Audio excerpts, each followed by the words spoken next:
What's up, y'all? Hope you're doing good. Welcome to Wrestling with Rumors. I am Anthony K. Thomas, and this is another edition of The Recap, AEW Dynamite edition. Let's waste no more time. Let's just get into it. So, first match of the night. This was, for me, honestly, I love that this was the first match of the night. This was a good way to kick the show off for this week. It was a fatal four-way.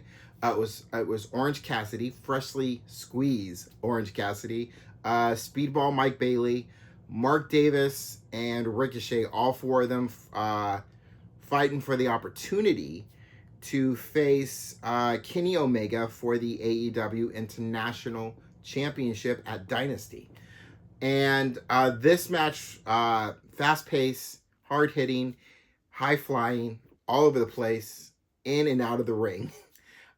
This match ended in a double count and a double pin in which Mike Bailey and Ricochet both pinned Mark Davis. How it went was Mike Bailey initially had the pin. He was getting the pin going, a bit of a roll up in that, and then Ricochet sneaks his way in and also gets that pin on him too, getting both his feet on the rope, and now we have, and they both end up winning that match, and now we have a triple threat. So at Dynasty, it will be Kenny Omega, Speedball Mike Bailey, and Ricochet in a triple threat match for the AEW International Championship.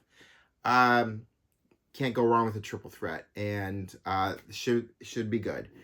Next match, second match of the night, was for the TBS Championship, in which it was Mercedes Moné versus Billy Starks.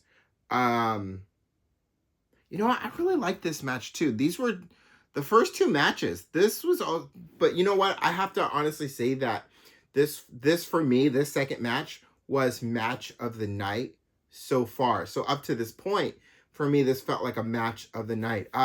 Mercedes ended up retaining the TBS Championship. Not surprised. I think it's gonna take someone special, someone that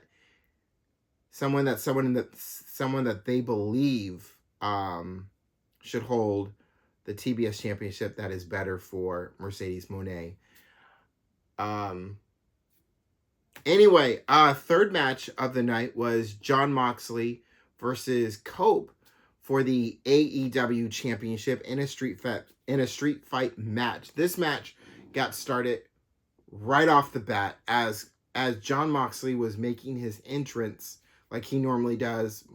Cope wasted no time and went right after Moxley, and this match started outside of the ring. Literally, you can almost pretty much say in the street, being a street fight as it was, fighting near the trucks, slowly making their way to ringside and then into the ring. Chaos ensued during this match. Get to a point midway through the match where Moxley has Spike, as Cope calls him, the 4x4 with nails coming out of it, and it's stabbing. At this point, it's stabbing Jon Moxley in the back, and they're trying to pull it out, and they just can't pull it out. But it's like you just gotta do it. They eventually get it out, but in the course of all that happening, as they're trying to pull off the nails on that, Wheeler Yuta shows up and drop kicks Cope outside of the ring. Then here comes the rest of the Death Rider squad as they go after Cope, putting him through a table, getting him back in the ring. Chaos ensued, but FTR shows up and clears the ring of Death Riders.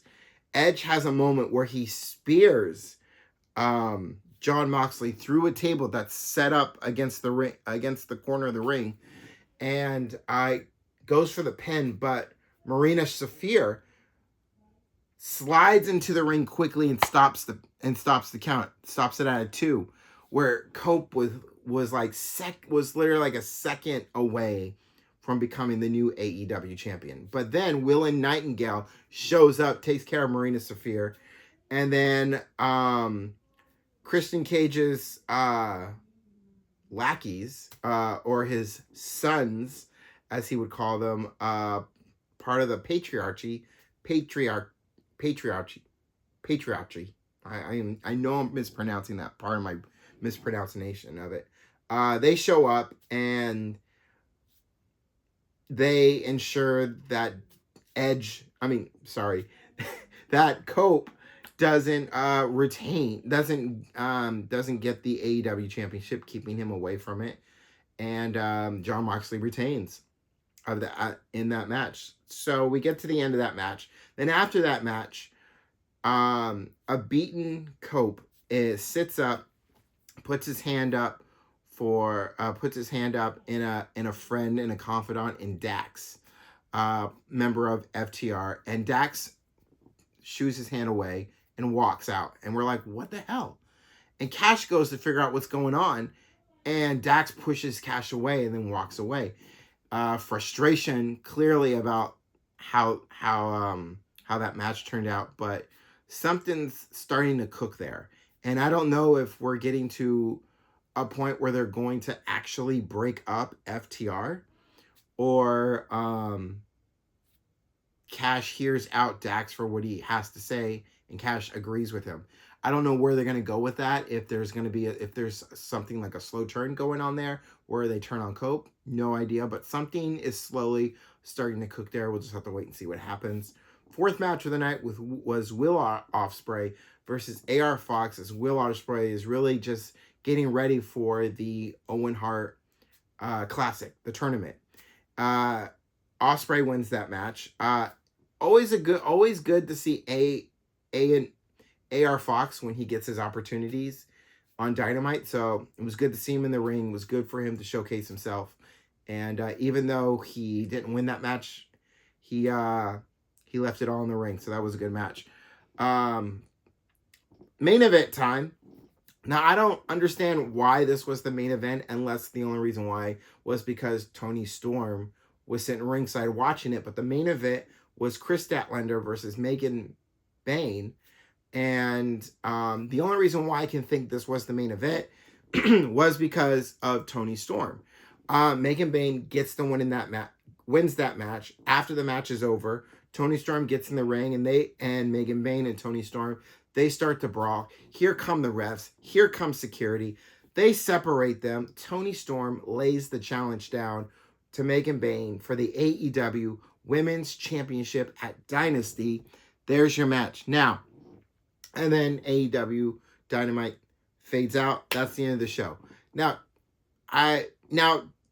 why this was the main event, unless it was only because of Toni Storm, regardless of how that match went, how it ended, I still feel like this match should have been the second match.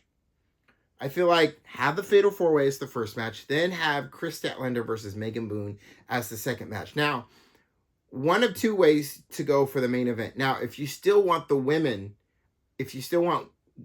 to main event Dynamite this week, then you take the TBS Championship, Mercedes Moné versus Billy Starks. That was a hell of a match. That was definitely a match of the night candidate. That could have totally been the main event if you want to keep the women main event, or you go with the AEW Championship Street Fight, make that the main event, end it on that note. Either one of those could have and should have been the main event. No offense to Chris Statlander and Megan Boone. The girls killed it in the ring. No surprise that they would. But I just feel that a match like, unless the only reason why for that match to be the main event was because of Toni Storm, that match should have been either the second or third match of the night. That's just how I feel. I don't know how you feel, whether you agree with me or not. But that'll do it for the recap AEW Dynamite edition. I appreciate all of you for watching. Thank you for listening. Don't forget to keep your head up. Don't forget to take it one day at a time. And also, while you're here, hit that subscribe button. Go ahead and also check out the latest episode of Wrestling with Rumors, where I talk some of the rumors from this past week, recap of SmackDown from last week. TNA Sacrifice did a recap from there. Or go ahead, if you haven't yet, check out the recap from Raw and the recap from NXT. But y'all don't forget to take care of yourselves, and I will see you on the next one. Peace, y'all.